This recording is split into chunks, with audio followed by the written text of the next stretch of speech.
VOA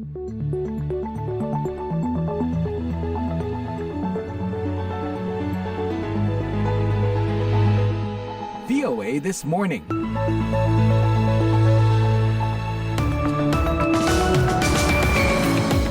Dari Ibu Kota Amerika, Washington DC. Halo, apa kabar? Selamat pagi. VOA This Morning kembali hadir untuk Anda pagi ini, Kamis 24 Oktober 2024. Kami akan menemani pagi Anda dengan beragam laporan.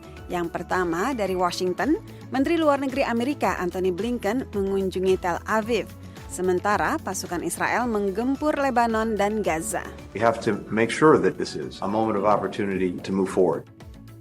Kami sampaikan pula laporan dari tanah air, sekitar 150 Muslim Rohingya yang menumpang perahu kecil terombang-ambing di perairan Aceh Selatan.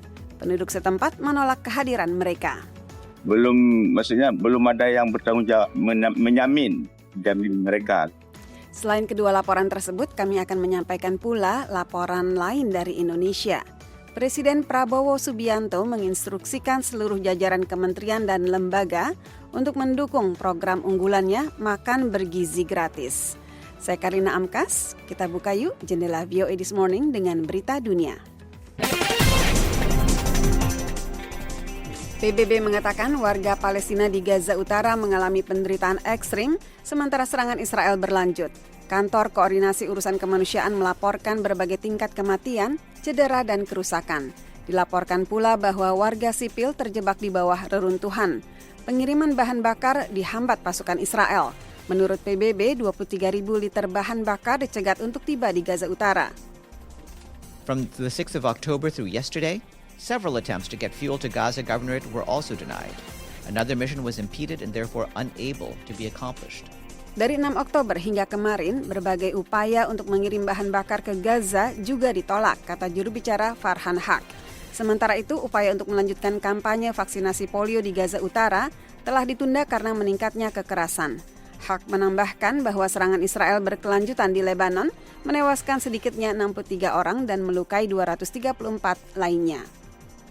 Menteri Luar Negeri Amerika Antony Blinken Rabu mengatakan bahwa sangat penting bantuan kemanusiaan sampai ke orang-orang yang membutuhkannya di Gaza. Ia berbicara kepada wartawan sebelum melakukan perjalanan dari Israel ke Arab Saudi dalam kunjungan ke-11 ke wilayah itu sejak serangan Hamas pada 7 Oktober 2023 memicu perang di Gaza. Amerika berharap akan menghidupkan kembali upaya gencatan senjata setelah terbunuhnya pemimpin Hamas Yahya Sinwar dalam operasi militer Israel di Gaza minggu lalu. Namun, tidak ada indikasi bahwa salah satu pihak yang bertikai telah mengubah tuntutan mereka sejak perundingan terhenti selama musim panas. Hamas mengatakan tuntutannya tidak berubah setelah kematian Sinwar. Konferensi PBB tentang perdagangan dan pembangunan mengatakan dalam sebuah laporan bahwa perlu waktu 350 tahun bagi ekonomi Gaza yang hancur untuk pulih ke tingkat sebelum perang.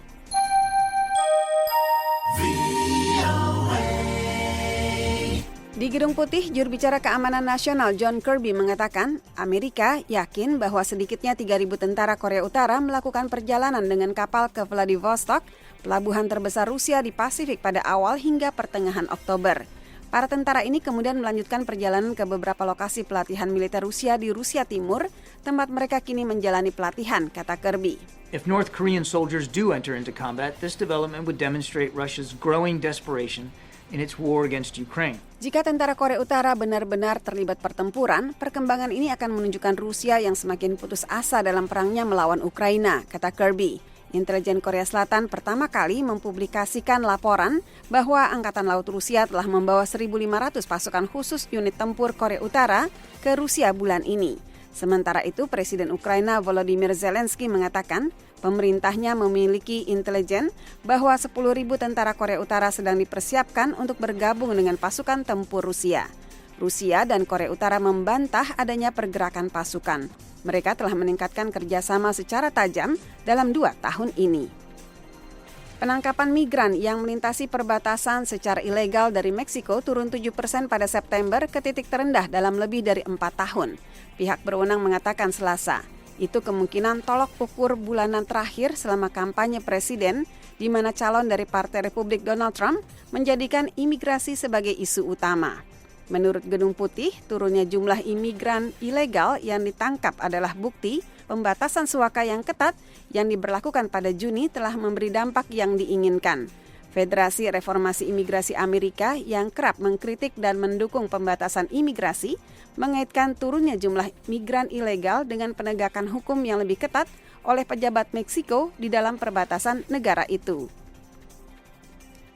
Badai siklon dahsyat Kamis akan menghantam pesisir India dan Bangladesh. Pihak berwenang setempat membatalkan layanan kereta api, memperingatkan nelayan untuk tidak melaut dan mulai mengevakuasi ribuan orang dari lokasi yang rentan. Siklon Dana yang kini berada di Teluk Benggala diperkirakan menguat, memupuk angin berkekuatan hingga 120 km per jam. Menurut pejabat cuaca India, Dana akan mendarat Kamis malam di India pantai timur dan Bangladesh pantai selatan. Hujan dan angin kencang telah melanda sebagian negara bagian pesisir India Odisha yang rawan dilanda siklon, kata saksi mata dan pejabat. Negara bagian itu membatalkan lebih dari 200 layanan kereta api, menutup sekolah hingga Jumat dan meminta nelayan untuk tidak melaut. Pelabuhan terbesar di sana, Paradip, menghentikan operasi mulai Rabu malam, kata seorang pejabat senior. Kapal-kapal yang berlabuh dipindahkan ke posisi aman di laut. Hujan lebat hingga sangat lebat yang diperkirakan terjadi dalam 3 hari ke depan dapat merusak rumah, jalan, tanaman pangan, dan memutus kabel listrik, serta menimbulkan banjir dan tanah longsor, kata pejabat cuaca. Pejabat cuaca di Bangladesh juga memperingatkan nelayan dan menyatakan pelabuhan-pelabuhan selatan dalam keadaan siaga. Dalam musim siklon di India dari April hingga Desember, badai hebat menghantam kota-kota pesisir, menyebabkan kerusakan parah di kedua negara. Demikian berita dunia, VOA Washington. VOA This Morning dari berita dunia, kini kita beralih ke laporan wartawan dari Washington. Menteri Luar Negeri Amerika Antony Blinken bertemu dengan para pemimpin Israel di Tel Aviv pada Selasa. Dia mendorong peningkatan akses kemanusiaan ke Palestina dan mengakhiri perang Israel di Gaza dan Lebanon. Washington juga menyuruhkan gencatan senjata antara Israel dan Hamas dan penegakan resolusi PBB yang mengakhiri perang besar terakhir antara Israel dan Hizbullah. Namun, seperti dilaporkan Kepala Biro VOA di Gedung Putih, Patsy Widakuswara, keduanya tampak sulit dicapai.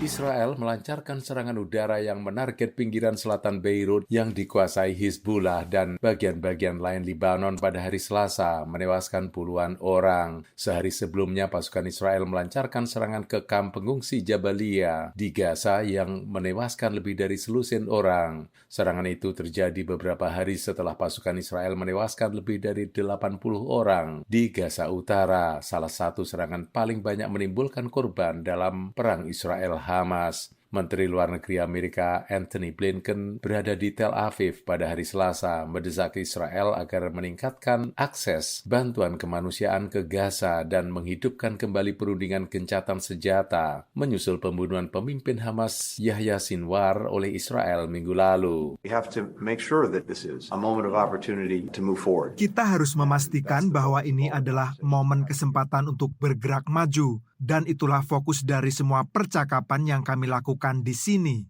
Namun Israel tampaknya semakin berani dengan kemenangannya di Gaza, seperti disampaikan oleh Nimrod Goren, peneliti senior untuk urusan Israel di Middle East Institute, sebuah lembaga pemikir di Washington DC yang berbicara dengan VOA melalui tautan Zoom. So basically we are going back to the same grouping. Pada dasarnya kita kembali ke kelompok yang sama dalam masyarakat Israel. Sebagian seperti Netanyahu mengatakan kita terus berjuang dan kita membebaskan para sandera melalui kekuatan yang lebih besar. Yang lain mengatakan kita perlu mencapai kesepakatan untuk mengakhiri perang, membebaskan para sandera, dan menenangkan pihak-pihak lain. Pihak lain itu termasuk Libanon, di mana Israel meningkatkan operasinya meskipun telah membunuh pemimpin Hizbullah, Hassan Nasrallah, bulan lalu. Blinken mendesak Israel untuk meredakan ketegangan dan mematuhi resolusi PBB 1701 yang mengakhiri perangnya dengan Hizbullah pada tahun 2006.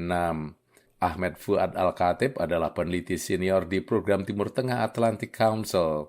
Dia berbicara dengan VOA melalui Skype. So the administration understands that Israel, in a sense, has no choice but Pemerintah Amerika Serikat memahami bahwa Israel dalam arti tertentu tidak punya pilihan selain menyerang infrastruktur Hizbullah di selatan Sungai Litani. Namun pemerintah Amerika Serikat juga agak trauma dengan pengalaman di Gaza karena tidak adanya mekanisme alternatif nyata untuk mengawasi Lebanon Selatan. Sementara memerangi proksi-proksi Iran, yakni Hamas di Gaza dan Hizbollah di Lebanon, Israel juga mempertimbangkan pembalasan langsung terhadap Teheran atas serangan rudal balistiknya sebelumnya bulan ini. Dari Tel Aviv, Blinken meneruskan lawatan ke Yordania dan negara-negara Arab lainnya.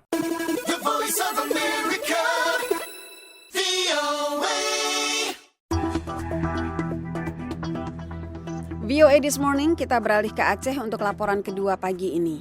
Sekitar 150 penumpang perahu kecil terombang-ambing di perairan Aceh Selatan.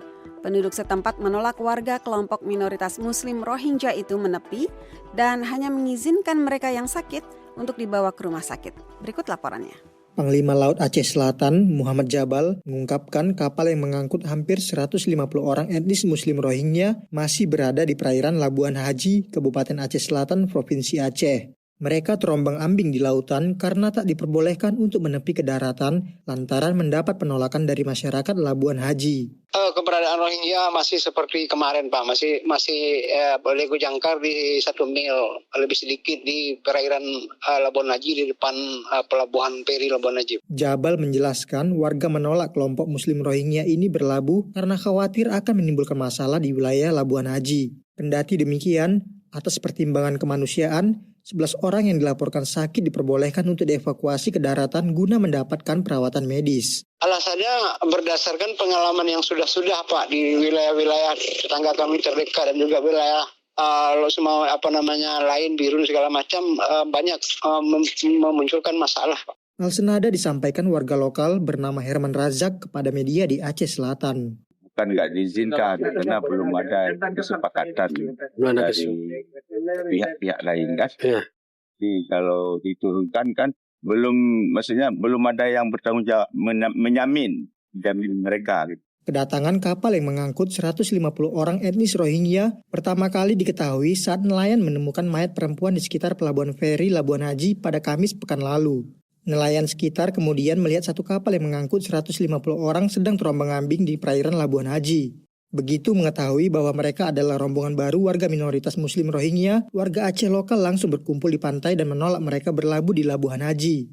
Perwakilan UNHCR, Badan Urusan Pengungsi PBB untuk Indonesia Wilayah Aceh, Faisal Rahman, dalam keterangan tertulisnya meminta kepada pihak berwenang untuk memastikan penyelamatan di laut dan pendaratan yang aman bagi seratusan orang etnis Rohingya tersebut. UNHCR juga masih berkoordinasi dengan pihak berwenang terkait langkah yang akan dilakukan di tengah penolakan masyarakat. Sebelumnya, Kepolisian Daerah Polda Aceh menyatakan 150 orang etnis Rohingya yang berada di perairan Labuan Haji adalah murni korban tindak pidana penyelundupan manusia. Hal tersebut diperkuat dengan ditangkapnya 3 terduga pelaku penyelundupan manusia yaitu F, A, dan I. Sementara 8 orang lainnya juga masih dalam pengejaran petugas. Anugerah Handriansyah melaporkan untuk VOA Washington. VOA This Morning kembali dengan laporan dari Indonesia. Presiden Prabowo Subianto menginstruksikan seluruh jajaran kementerian dan lembaga untuk mendukung program unggulannya, yakni makan bergizi gratis. Ia meyakini program tersebut bisa menjadi bagian dari rencana kebangkitan bangsa Indonesia. Presiden Prabowo Subianto meminta semua jajarannya untuk segera menyiapkan program makan bergizi gratis yang akan dimulai pada tahun depan. Ia mengakui menjalankan program tersebut tentu tidak mudah, apalagi masih banyak pihak yang meragukan kemampuan pemerintah yang dipimpinnya untuk melaksanakannya. Saya tidak katakan bahwa ini bisa selesai dalam 1 minggu, 2 minggu, atau 3 bulan. Tidak ada di antara kita yang punya tongkat Nabi Sulaiman, tapi kita bisa berhitung, kita bisa mengelola, kita bisa alokasi dana, kita bisa kerahkan sumber daya. Dan kita akan mencapai target yang kita tentukan. Saya hakul yakin, saya pertaruhkan kepemimpinan saya. Menurutnya semua jajaran kementerian dan lembaga yang ada saat ini merupakan sebuah tim yang handal, sehingga harus yakin bahwa program ini bisa dilaksanakan dengan baik. Selain itu, Prabowo menilai pentingnya pendidikan yang menurutnya sangat mutlak. Dia mengaku sudah berbicara dengan Menteri Pendidikan dan sudah memiliki gambaran besar bagaimana pemerintah kelak akan menggunakan teknologi untuk mempercepat upaya membawa pendidikan kepada anak-anak di seluruh pelosok tanah air. Ditemui usai sidang Kabinet Paripurna, Kepala Badan Gizi Gizi Nasional, Dadan Hindayana memastikan bahwa program unggulan Prabowo Gibran tersebut akan dimulai pada 2 Januari 2025. Program ini harus jalan dan semua harus membantu program ini bisa jalan. Jadi 2 Januari itu, Pak? Jadi. Ketika ditanya lebih lanjut terkait jumlah sasaran penerima program ini pada tahap awal, Dadan mengaku hal tersebut cukup teknis dan akan disampaikan oleh Prabowo sendiri. Sementara itu, ekonom Bank Permata, Joshua Pardede mengungkapkan program makan bergizi gratis ini dapat berdampak positif bagi masyarakat, apalagi program tersebut berbarengan dengan menurunnya jumlah kelas menengah di tanah air. Meski begitu, Joshua menekankan ada tantangan dari sisi ruang fiskal dalam APBN. Terlebih katanya, setelah melihat jumlah menteri dan wakil menteri yang banyak dan adanya nomenklatur kementerian dan lembaga atau badan baru yang dibentuk dalam pemerintahan kali ini. Jaga fiskal defisitnya di bawah 3%,